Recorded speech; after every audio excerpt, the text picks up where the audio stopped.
زما په لاسو کې پلی وګوره لیونې راشه لیونې وګوره د ستا بچی یم د بل ښه نه یم مرجانې راشه خپل بچی وګوره زه ډېر وارکوټی په سفر کې لاړم دوستان مې پرېښول په اختر کې لاړم. السلام علیکم ورحمت الله وبرکاته. زه یم ستاسو لامین. زه نن یو ځل بیا شعر و شاعرۍ پروګرام کې ته حاضر یم د ولي ملنګ سره. ولي ملنګ چې دی ډېر زبردست شعر او شاعري لیکي او ولي ملنګ نه شعرونه هم ورو شعرونه مخکې څو پښتنې ته نه کوم هغه نه بعد کې شعرونه ته ولي ملنګ صاحب اټول نوال ته هرکلی یم دا موږ پروګرام کې دا موږ سره نن ملګری شوی. ډېره مننه ته خوشحاله آباد اوسئ. زه تاسو مو ته تشریف راوړو وایي موږ غوندې ګواډو غوندې کې شعرونه ده تاسو خپل تشریف راوړو موږ تاسو ډېر متاثره شو ډېر خوشحال شو دنه. ډېره مننه ژوندی خوشحاله آباد اوسئ. ولي ملنګ صاحب چې شعر و شاعري کله شروع کړی دی؟ یاره دا خو مو تقریبا 2007 نه. ولي ملنګ صاحب څومره تعلیم دی کړی تر اوسه پورې؟ اوسه پورې ته څومره تعلیم کړی؟ نشته تعلیم مو ساره شته نه دی تعلیم انپړ یم اوسه پورې مو ساره تعلیم ولیم کړی نه دی. خو یعنې مطلب چې د تعلیم چې کومه شعر و شاعري چې دی دا تعلیم ته تعلق نه لري بغیر تعلیمه دا هغه تعلق نه لري لري خو لکه بیا یو سړي ذهن لږ صحیح وي هغه د بې څه ضرورت یا نشته تعلیم. ولي ملنګ صاحب ته په کوم هغه کې زیات کار کړی یا غزل یا نظم یا شعر چې کې ته کار زیات کړی؟ مو غزل کې زیات کار کړی دی. او شوقي غزل یم او نظمونه خو بیا زیات نه زیات کار مې بیا غزل وی کړی دی.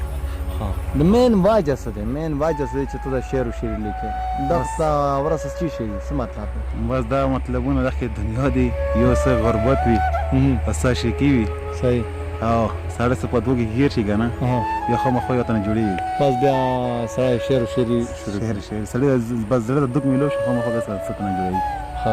بس داسې یو ښایسته غوندې خوندور غوندې شعر ته ډالۍ کړه مونږ کتونکو ته زما په لاسو کې پلی وګوره زما په لاسو کې پلی وګوره لیونې راشه لیونې وګوره د ستا بچی یم د بل ښه نه یم مرجانې راشه خپل بچی وګوره. زما په لاسو کې پلی وګوره لیونې راشه لیونې وګوره د ستا بچی یم د بل ښه نه یم مرجانې راشه خپل بچی وګوره. زه ډېر ورکوټی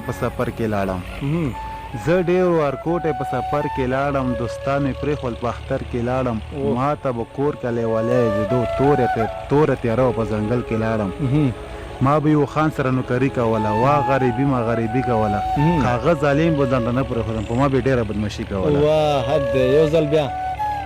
ما به یو خان سره نوکري کوله وا غریبي ما غریبي کوله هغه ظالم به ځان ته نه پرېښودم په ما به یې ډېره بدمشي کوله. اوس مې ریښې زړګی وګوره مرجانې راشه خپل بچی وګوره. زه تاسو بل شعر وړاندې کوم انشاءالله مسافر ونې خوښ شي او تاسو به په خپل ډېر خوښ شي که نه وایي بس لږ انتظار وکړه زه به خامخا درځم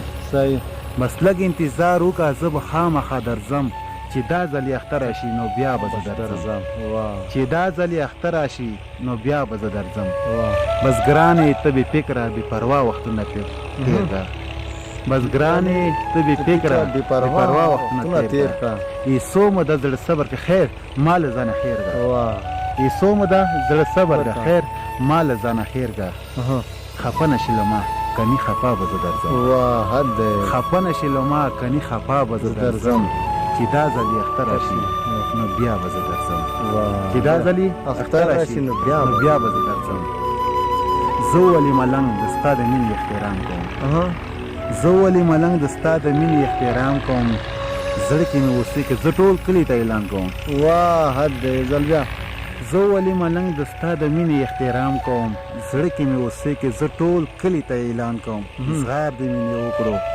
اظهار د مینې وکړو زه به اوس بلکل په هوا درځم اظهار د مینې وکړو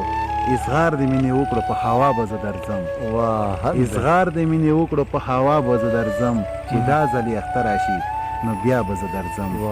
داسې یو بل ښایسته غوندې ارماني غوندې غزل زه تاسو یو خپله ونې شعر بل وړاندې کوم هغه 2007 کې ما په خپله جوړ کړی و 2007 کې او وایي زه یم شاعر ایسو واړه شعرونه لیکم زه یم سفر کې خپل جانان ته سلامونه لیکم آب لپت کې زړه زما ورسره سم خوږېږي کور نه بهر شي زړه زما ورسره سم خوږېږي ځکه پرچه کې ورته زه نصیحتونه لیکم زم سفر کې خپل جانان ته سلامونه لیکم واه حد دی او ژوندون مې ټول تلاولا شو لږ تپوس مې وکړه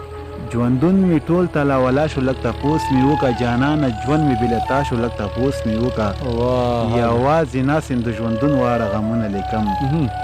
یوازې ناسم د ژوندون واړه غمونه لیکم زم سفر کې خپل جانان ته سلامونه لیکم او د نیمې شپې کار کې راپاسم غږونه کوم د نیمې شپې کار کې راپاسم غږونه کوم ځان سره خاموشه غلی غلی فریادونه کوم او چې کوم ځای کښېنم زه د ستاسو صفتونه لیکم زم سفر کې خپل جانان ته سلامونه لیکم ما ته خو مور ما ته خو پلار هم یادېږي ما ته خو مور ما ته خو پلار هم یادېږي ما ته خو ورور ما ته خو یار هم یادېږي ولي ملنګ ځکه غمګین غمګین شعرونه لیکم زم سفر کې خپل جانان ته سلامونه لیکم وایي د زړه دردونه او بیان کم چاته د زړه دردونه او بیان کم چاته سوي غږونه او بیان کم چاته نه په ویښه نه په خوب کې راله ستا پیغورونه او بیان کم چاته واه حد دی ستا پیغورونه او بیان کم چاته او نه مې خپل نه مې پردي پکار شول او نه مې خپل نه مې پردي پکار شول او نه مې رو نه لیوني پکار شول زه همیشه ستا په یادو کې اوسم نه مې خریا او نه غرسني پکار شول په یو مظلوم باندې ظلمونه کېږي ور مې د کاڼو ګذرونه کېږي ځناور نه ده د انسان خدا لیلام ده نه وایي جانان خدا په هغه ورځ تکلیفونه کوم په هغه ورځ تکلیفونه کوم زخمي زخمي به پر خارونه کوم په هغه حالت کې څوک نږدې نه راغلل ټوټې ټوټې په زخمتونه کوم واه حد دی داسې کور مې شعرونه تاسو میسج دی داسې خیر کې بس ما خدا میسج دی چې کور مې کوم شعرون دي هغه غټ شعرون دي که وړه شعرون دي هغه د خپل منځو کې یو تیپو کې تخوادر ولی زګه یو کاز به شب کیوي شعر کوشش بکوي شاوګي لري او زه ته نه شعر سوای هغه غاړه شعرونه د پوره هغه د خپل دغه خپل مرسته وږي خپل کوشش ته سره وږي سيزون سره مخ وږي بالکل ډیر مننه ولی ملنګ صاحب چې ټوم ته ټیم را کړی مننه چې کله من کتن کو دا و چې دی ولی ملنګ سره شعر او شعر پروګرام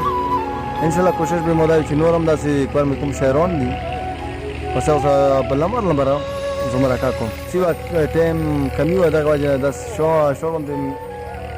ویډیو مو سره جوړ کا شوروم د شونم ته ریکارډ کین چې بیا به مو کوشش وکړي اندازې پر خوشی نه دی اختر لپاره تنا اند ولي ملک سره جوړ کم وزیر خاص د هله بوکو چې د موږ یوټیوب چینل سبسکرایب کوئ او بیا ور کتابو کو د غنټه او د نشان چې تاسو موږ ویډیو اټول مخکې زړه دراسي